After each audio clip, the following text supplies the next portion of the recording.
The Blue Garou by H. Max Hiller. Chapter 1. I tossed in a panic sweat from my recurring nightmares of the first time I died. It was just after 2 in the morning on July 29th, 2004, and I was riding in a convoy of 3 armored SUVs speeding through a village on the outskirts of Baghdad. I knew we were likely to be attacked because we had been told not to detain our passenger in the first place. He was a colonel of Iraq's secret police, and members of his family were part of the interim government. A car bomb stopped our convoy and lit up the night sky like fireworks display as an RPG explosion dripped through our vehicles. I was blinded for an instant with a combination of sand, cordite, and blood. I checked our prisoner, who was still alive, but with a piece of the front seat's frame lodged in his chest. I forced the rear door open and rolled from my position into a bone-dry ditch. Our attackers were upon us immediately, and one of them shot me at point-blank range before I could raise a weapon. The one who shot me was maybe 14 years old. His gun jammed, so he began to batter my face with the butt of his AK-47. I found enough strength to raise my handgun and fire blindly, in both the literal and physical sense, at the dark shape above me before I lost consciousness. I awakened to find myself safe from this scene in both time and distance. My breath and heart rate returned to normal, and I stepped out of bed to get a beer. I smiled at the framed banner hanging from my living room as I made my way to the kitchen. It was a campaign banner for the minor candidate named Manny Chevrolet, who ran in New Orleans' first mayoral election after Hurricane Katrina.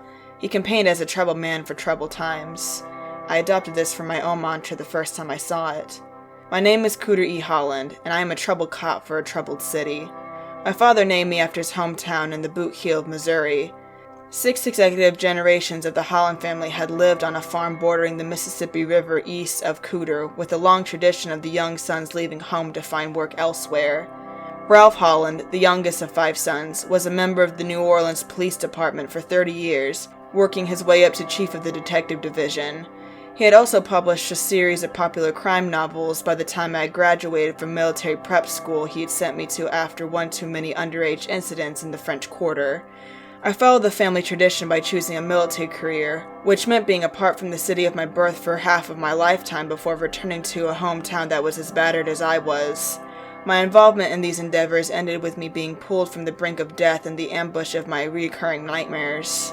One of those actually killed in the ambush had been wearing a borrowed jacket with my own name in the lining. This led to my family being notified that it was killed in the line of duty. I had been impersonating an Iraqi police officer, and it wasn't until I was out of the country that my real name was divulged.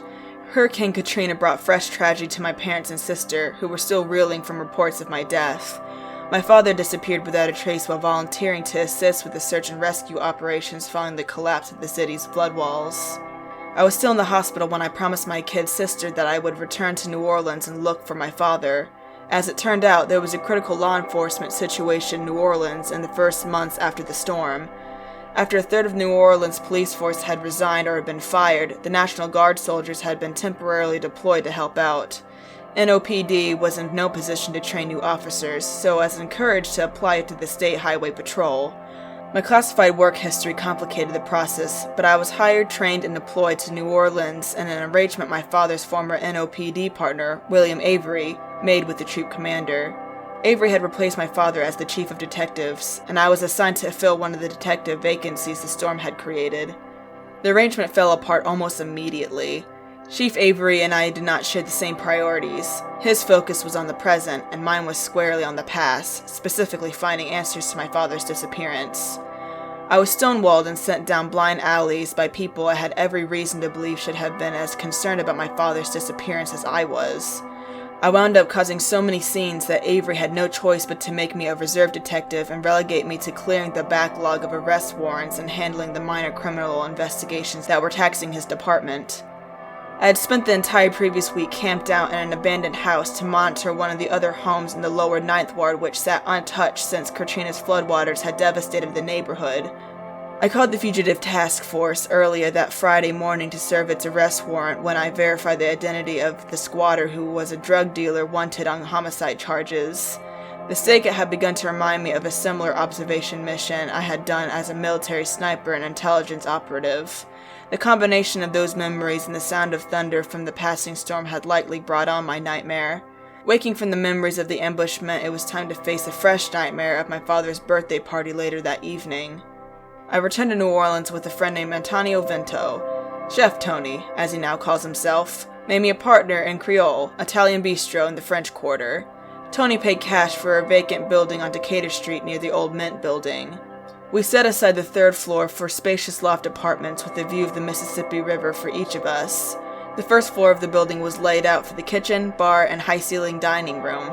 The second floor was divided into private dining rooms, and it was the smallest of these that I found my mother just after 3 o'clock.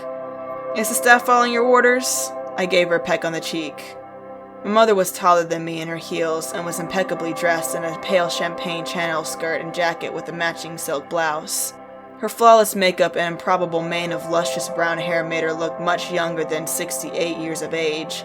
A cosmetic surgeon had smoothed out what Estee Lauder could no longer conceal. Why wouldn't they?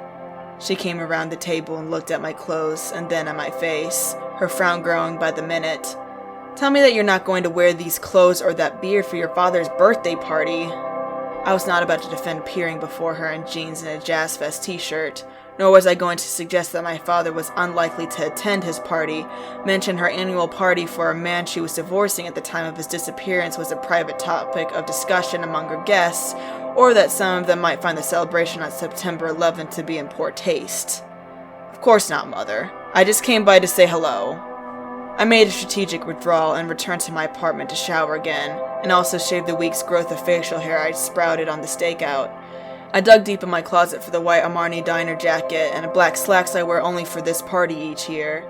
I then headed to the main floor in search of Tony, so we could review the party's menu and proper plate presentations one last time. The bar area was filling up with locals who came by to enjoy the tapas Chef Tony set out to entice them to the quarter rather than start their weekend in the revitalized strip of bars and cafes on Chapatulas in the warehouse district or further uptown.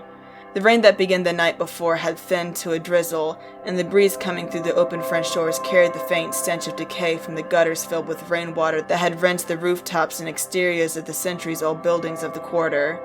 I checked the reservation book with Mary, our hostess, and I said hello to a couple of the early diners I recognized. Chef Tony was standing at the bar with Chief of Detectives, William Avery. The career lawman was a towering figure who still had the gait and bulk of the LSU linebacker he once was. His voice still had its deep timbre and local accent, but his thick silvery hair betrayed the way his job, especially since the storm, had aged him. Avery was barely 30 years old when he started trailing behind my father as a rookie detective. "I hear you found my bail jumper this morning," my boss said and patted my back. "He was just crashing at his uncle's place." I shrugged as though any detective would have thought to stake out an abandoned house the suspect had given as an address when he was arrested on a misdemeanor 10 years ago.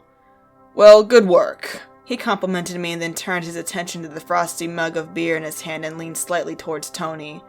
"So, what's on the menu tonight?"